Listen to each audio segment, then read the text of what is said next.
नमस्कार, तुम्ही पाहताय लोकाशा टीव्ही. मी आप्पासाहेब मोहोरकर. बीड आणि अहिल्यानगर जिल्ह्याला महंत आणि त्यांच्या गडाचा मोठा इतिहास आहे. बीड जिल्ह्यात भगवानगड, नारायणगड आणि गहिनीनाथगड या गडाला लाखो भाविक भक्त आपलं श्रद्धास्थान मानतात. आणि असाच एक गड अहिल्यानगर जिल्ह्यात आहे, तो म्हणजे तारकेश्वरगड. आणि याच तारकेश्वर गडाच्या महंतांनी आपल्या स्वतःवर वार करत आपलं जननेंद्रिय कापून टाकल्याची धक्कादायक घटना समोर आली आहे. त्यांनी आपलं जननेंद्रिय कापलं याची पुष्टी लोकाशा टीव्ही करत नाही, मात्र त्यांच्या भक्तांनी आणि अनुयायांनी या संदर्भात अधिक माहिती दिली आहे.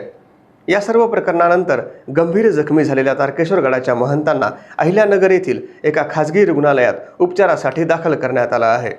ही माहिती त्यांच्या भक्तांना आणि अनुयायांना कळताच त्यांनी रुग्णालयामध्ये एकच गर्दी केली होती. तर या घटनेनंतर आमदार मोनिका रांजळे, अक्षय कर्डिले यांच्यासह राजकीय, सामाजिक आणि धार्मिक क्षेत्रातील अनेक व्यक्तींनी महंतांच्या तब्येतीची विचारपूस केली.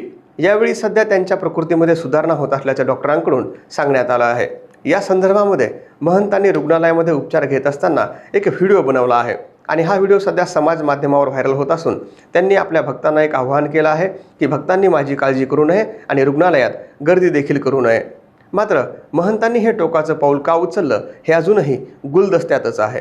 व्हिडिओ जर आवडला तर पुढे नक्की शेअर करा आणि आमच्या लोकाशा टीव्हीला सबस्क्राईब करायला विसरू नका.